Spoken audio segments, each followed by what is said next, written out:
Technology बदल गई है, थोड़ा समय बदल गया है, पर आज फिर भी हम पे ईस्ट इंडिया कंपनी राज करने जा रही है। तरीका वही है, भारत में छुपे हुए दलाल, जिस तरह ईस्ट इंडिया कंपनी उन दलालों के माध्यम से हमारे देश पे हावी हुई थी, आज ये प्राइवेट कंपनी, विदेशी कंपनियां उन दलालों के माध्यम से हमारे देश पे हावी हो रही हैं। प्राइवेटाइजेशन का बढ़ावा हो रहा है और बड़े दुख की बात है कि उन दलालों ने एक राजनीतिक रूप ले लिया है। उन दलालों के पास इतनी संपत्ति, अकूत संपत्ति हो गई है कि उन्होंने धीरे धीरे करके सभी बड़े संस्थानों को, सभी ऐसे संस्थानों को जो देश के स्तंभ, संविधान के स्तंभ कहलाते हैं, उनको भी अपने कब्जे में ले लिया है। यहाँ पे उस संगठन, उस पार्टी का नाम लेना सही नहीं होगा क्योंकि एक सामाजिक मंच है, पर उस राजनीतिक दल ने पूरे देश में इस तरह से प्राइवेटाइजेशन की हवा चलाई, ऐसा लगता है कि उन्होंने अपनी आने वाली 7 पुश्तों के लिए पैसा इकट्ठा कर लिया होगा, इसीलिए उन्हें देश के गरीब और आम नागरिक की चिंता नहीं है। जिस वक्त ईस्ट इंडिया कंपनी आई थी, उसने बहुत प्रलोभन दिए थे देश की जनता को, बहुत सज संवर के, बहुत डेकोरेटेड होके आए थे, जबकि हमारे देश में बैलगाड़ी चलती थी।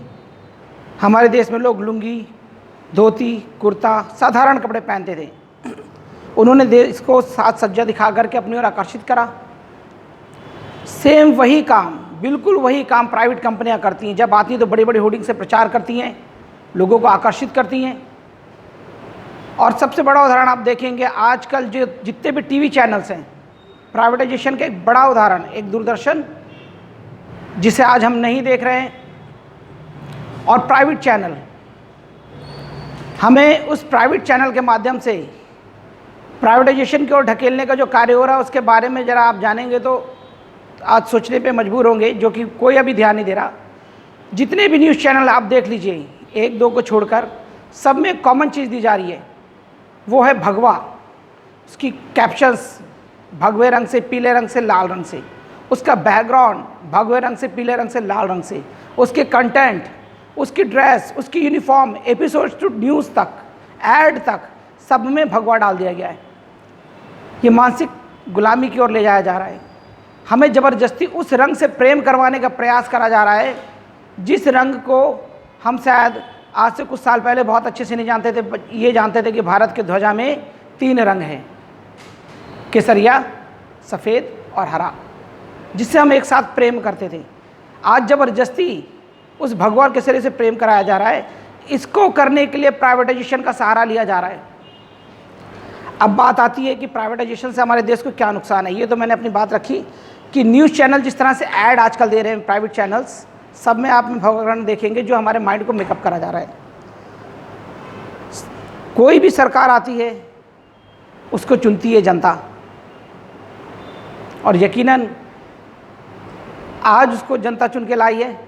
जो भी सत्ताधारी पार्टी है, उत्तर प्रदेश में राज कर रही है, भारत में राज कर रही है, चाहे वो किसी माध्यम से आए हों, चाहे वो ईवीएम के माध्यम से आए हों या जनता ने वाकई में वोट दिया हो, लेकिन अगर जनता ने वोट दिया तो आज वो पछता रही है, और अगर ईवीएम से वो जीते हैं तो आज वो इतरा रहे हैं।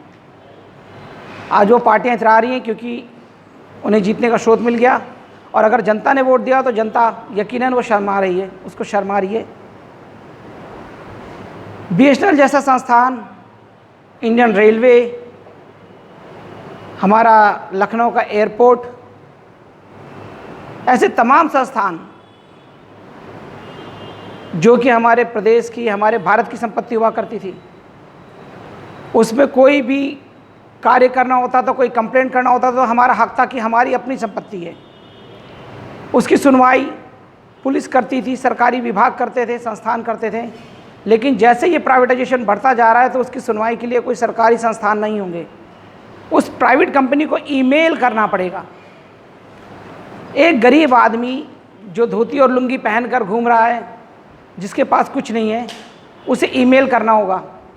क्या आज भी हमारे गांव के लोग ईमेल करेंगे? क्योंकि किसी भी प्राइवेट कंपनी का डायरेक्टर ईमेल से ही बात सुनता है, सीधे सुनने के लिए कोई रास्ता नहीं। प्राइवेटाइजेशन के और भी कई नुकसान हैं। हमारे जितने भी महानुभाव आए थे आज की गोष्ठी में सबने बता दिया, मुझे बहुत ज़्यादा नहीं बताना है क्योंकि इसके तह में जितना जाएंगे निरंतर चले जाएंगे। पर प्राइवेटाइजेशन लाने के पीछे वो कहते हैं कि सरकारी संस्थान कामचोर। तो भाई सीबीआई कामचोर क्यों नहीं है, ईडी कामचोर क्यों नहीं है? ये तो अपना काम करते बाखूबी। जहाँ पर आप भेजते हैं ये चले जाते हैं, उनकी कब्र से भी खोद के ला के उनकी फाइलें निकाल लाते हैं। तो आप कहते हैं कि सरकारी संस्थान काम नहीं करते हैं। मेरा ये कहना है कि उन सरकारी संस्थान पे नकेल लगाने वाले संस्थानों को आप जब ढील दे के रखेंगे तो वो काम कैसे करेंगे? हर एक सरकारी कर्मचारी को अपनी नौकरी प्यारी होती है, सब जानते हैं, पर उसे काम में ढील देने का मौका भी ये सरकारें देती हैं क्योंकि उन सरकारी कर्मचारियों के द्वारा कई सारी फाइलें इधर से उधर होती हैं जिससे उनके पर्सनल मुनाफा होता है। जो अधिकारी उनकी फाइलों को